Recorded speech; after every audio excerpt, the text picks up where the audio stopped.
Welcome to the Find Your Leadership Confidence podcast with Vicki Nedling. You are about to discover impactful lessons that help you grow as an individual, grow your confidence, and find the positive and good within you, so you powerfully and authentically become the best version of yourself. Be sure you visit our website at www.findyourleadershipconfidence.com. While you're there, subscribe to us via your favorite network. Now tune in, get ready, and enjoy the journey of emerging as a leader of exception in the 21st century.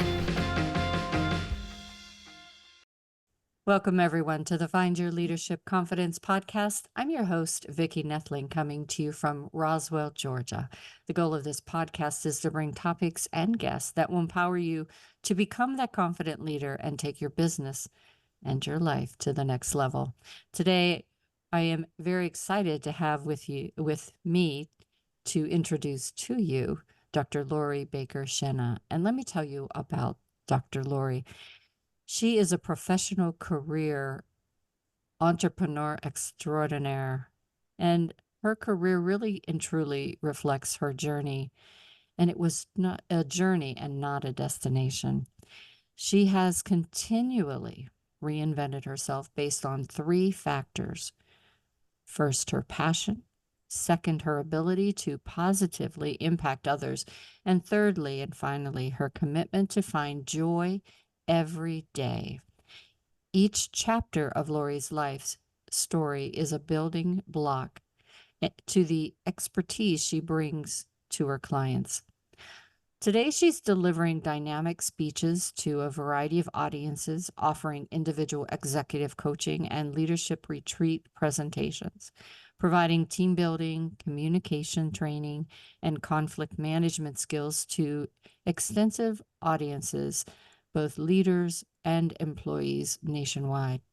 Her business is fueled by that expertise, working with both entrepreneurs and corporate leaders, and her doctorate in organizational leadership from the University of La Verne.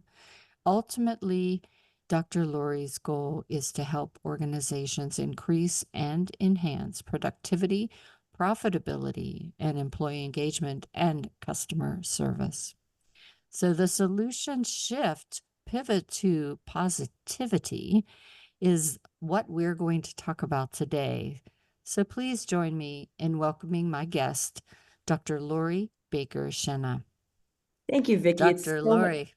It's so wonderful to be here. Thank you. Awesome.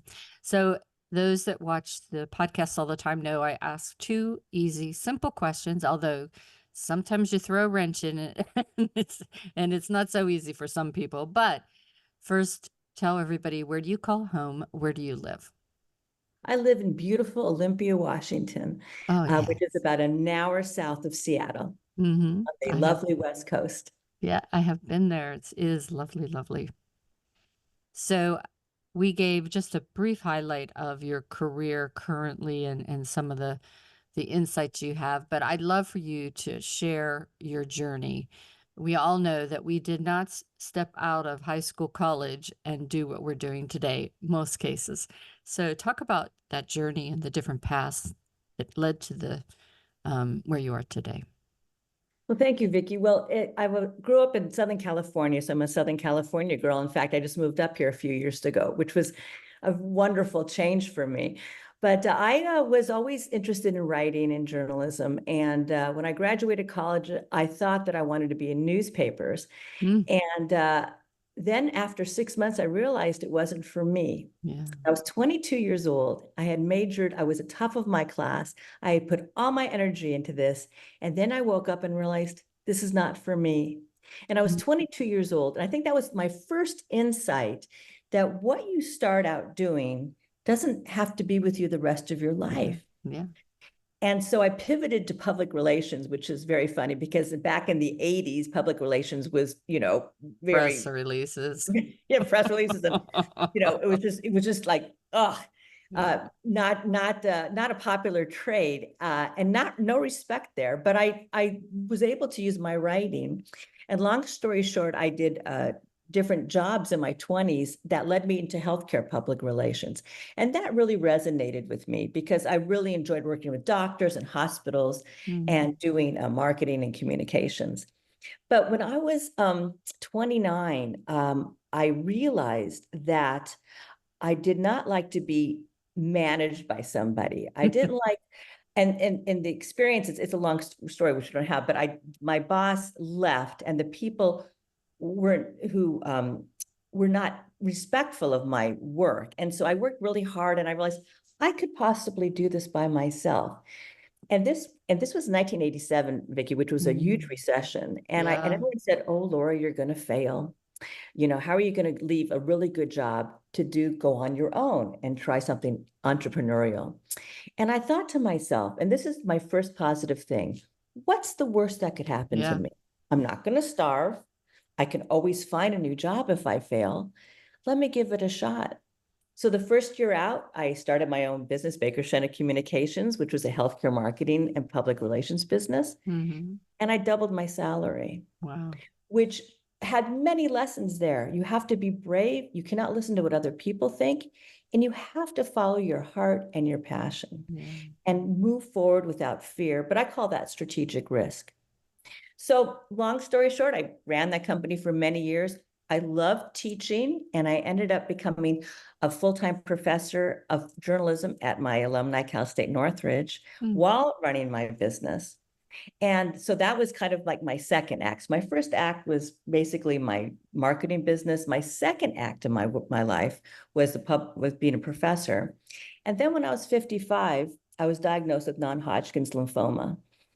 And I survived that, obviously. And here I am. But I decided, you know what, life's short and dreams are big. And I was ready for something else. So I decided to launch a leadership consulting business and a speaking business. And so for the last 11 years, I've been doing that. And I absolutely love it. And I love helping people get unstuck from where they are and face the fear, go to the positive. And so that's my journey. So I've actually lived it and I share it. And so here I am today. I survived breast cancer 3 years ago. I'm still here and I'm still very positive because we can do what we set our minds to do. Mind is a powerful thing. I think people just don't really realize how powerful our mindset is. So great. You talked about the three stages of your life. So now in this final stage, it's not going to be your final stage, though, I don't think. I'm sure there'll be a fourth chapter that says, I know. maybe I'll start cooking. Oh, my favorite thing to do too. Oh my goodness. I love to cook. I do. People always say, do you still cook every day? It's like most days, yeah. I love cooking. Fantastic. So how do you help your clients elevate their effectiveness amidst this constant real-time change that we have? And also, if we can stick with the positivity piece of it, there is a lot of negative stuff coming all around us, and sometimes even between our two ears. So how do you help your clients elevate their effectiveness? Well, I start by the premise that positivity is a choice. Yeah. And we wake up every day with a choice. We can either choose to have a lousy day, or we can choose to have a great day. And that choice, that mindset, I'm going to have a great day no matter what, really sets you into a great positive motion. And so in everything I talk to my clients about, it's all about choice. What are you going to choose to do? Are you going to choose to live with the negative in your head? Or are you going to try to flip the script? Do you want to stay in a job you don't like? Or are you going to try something else and go through that in a positive step? But it's a choice. It's a choice we have to make. It's a very proactive step towards positivity. Some of us are lucky and are born positive, and you know people like that. And some are born with a cloud under their head, right? Blindness, yes. So you can either choose to be a victim or you can choose to be empowered. But again, it is a choice. And people say to me, "Oh, Laura, you've had, life, this and that. I've survived 2 cancers. All of my family died of cancer. I've had a lot of challenges, yet I've been able to stay positive, and it is a journey and it's a practice. So that's what I help my clients do in the corporate setting when it comes to work, challenges and conflict challenges and economic challenges. Mhm. And I do think again that positivity is almost like a drug whenever it comes to getting over illnesses and cancers and things like that. I think that if you succumb to the negative and the woe is me kind of thing, it just feeds those diseases. It really does. People came up to me, both cancers, why you? Why you? And I said, why not me? I almost wrote a book like, why not me? I'm just another person out here in the world, and things happen. And so we have to get set and foundation wise so that when things do hit us, we can handle it, because bad things will happen. Yeah. But so if we can set our feet down and find our superpower, then we can move forward. I recently watched a program, a documentary on Celine Dion, who has the stiff person disease. And I watched it, and it's very wonderful if you can look it up on Netflix or wherever it was that I watched it. But I sat there and I thought, this woman God gave her such a gift, and now she can't use it. And you wonder why. And then you watch this woman who wasn't giving up. She was positive that she would sing again. And when she sang on the stage at the Olympics, and if, some people didn't understand, they just thought she wasn't around for a while. But if you saw that show and her journey and understood what it meant for her to do what she did on that 2024 Olympic stage, it says everything about how positivity can be such a tool. So And you can wonderful. find something positive, Vicki, in anything, weirdly enough. Yeah. So we talked, as this title of our episode is The Solution Shift, Pivot to Positivity. We've talked about positivity, but explain to the audience what your definition of solution shift is all about. This is something I came up with, Vicki, about probably when I started my leadership business. Living in the problem, people people who live in the problem, they just talk about the problems day in and day out, and they don't do anything about it. And I realized that living in a problem does not move you forward. It just keeps you stuck. And again, my whole business started from finding people ways to get unstuck. So then I realized what gets people unstuck, and it has to be a pivot. And that pivot is to solutions. So instead of living in the problem, you constantly live in the solution, so that anything that's thrown at you, you can come up with a solution for it. And by living in that kind of model, nothing gets you down, because you look at the problem, you analyze it, but then your mind immediately goes, okay, what can I do about that? And it really came into play during my first cancer, because I came in with abdominal pain, and it ended up getting had a blockage in my small bowel. And then they biopsied it, and they told me that it was cancer, but they didn't know what kind of cancer it was. And as a medical writer, I know that when you have stomach cancer, it can either be something that you can treat or something that will kill you within like weeks, right? Yeah. So I sat there and I cried for a couple of hours, and then I realized, okay, I'm bored crying. I'm not a big, sobber. And I thought, okay, let's say I have 3 weeks to live. How am I going to make the best of those 3 weeks? And I had this whole plan, because there's a lot of people I wanted to tell off and a lot of people that I wanted to tell them how much I love them. And I realized through gratitude that some people don't get that 3 weeks, Vicki. Some people are hit by a car, they're violence. I mean, they just drop dead of a heart attack. So those 3 weeks, if that is the case, are going to be a gift. Mhm. And of course, the story, here I am. So it was a treatable non-Hodgkin's lymphoma. But that thought process is what lifted me into the solutionship, because even in that dark moment, I figured out I was not going to waste 3 weeks feeling sorry for myself when I had that gift of 3 weeks. So that's the Absolutely. way I look at my whole life in terms of, okay, this is the problem. How are we going to make it into a solution? Yeah. That gets you everywhere. No matter what happened in your life, if you figured out, get your friends together, read, go online, watch your podcast, do those things, Yeah. that can help you shift. And then you live, and I call it living in the solution. Yeah. I'm all about that. So, why is it essential that we define our leadership brand? We talk a lot about people think about brand, but when you do specific leadership brand, why is that essential for us?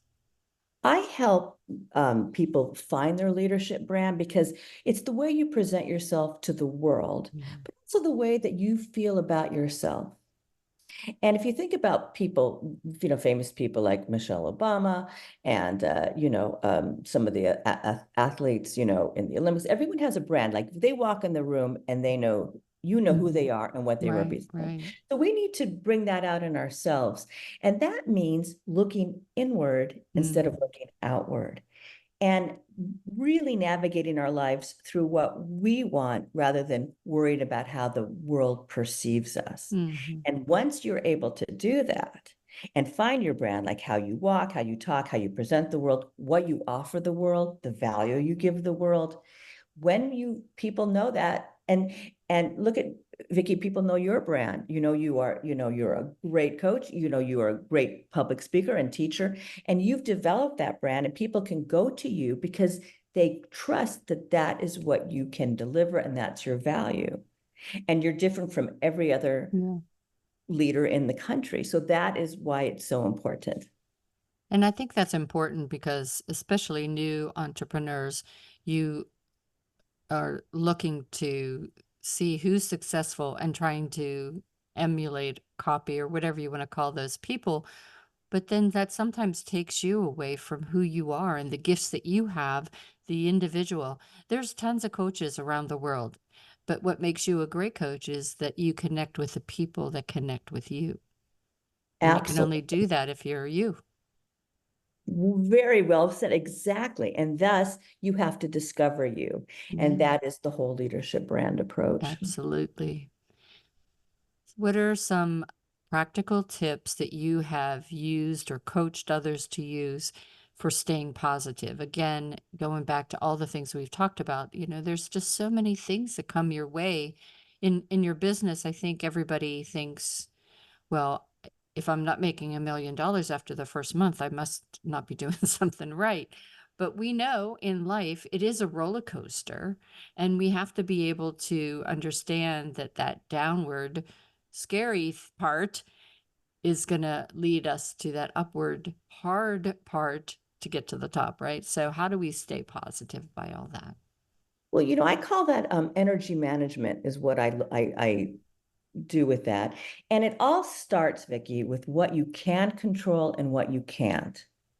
And I always tell my clients to think of like a whiteboard and having a line across and looking at your life and what can I control and what can't I control? Mhm. And then focus your energies on what you can Yeah. control and let go of what you can't control. I've got a great example. I gave a talk several years ago to about 500 people on leadership branding, as a matter of Mhm. fact. And after these talks, they always have evaluations. And so I got a ton of evaluations, but one guy said it was the worst thing he had ever seen. I wasted 3 hours of his time and I should never be a keynote speaker again. He was livid. And then I got another evaluation who said it was the best thing she ever saw. Not only does she want me back, but she brought all that information back to her office. So Vicky, I ask you, did two Dr. Lorries show up? No, I showed up as my authentic self. How he saw me, I don't know what happened to him that day. He might have gotten in a fight with a significant other. He might just not be in a good space. He might just not have liked me, and that's fine. I cannot control that. Yeah. All I can control is how I show up. And that is the ticket to really conquering anything, because you control what you can control. And then you add a little dash of gratitude to that. And that is really how you navigate the world. Yeah. And in your bio or the intro, you talked about living with joy.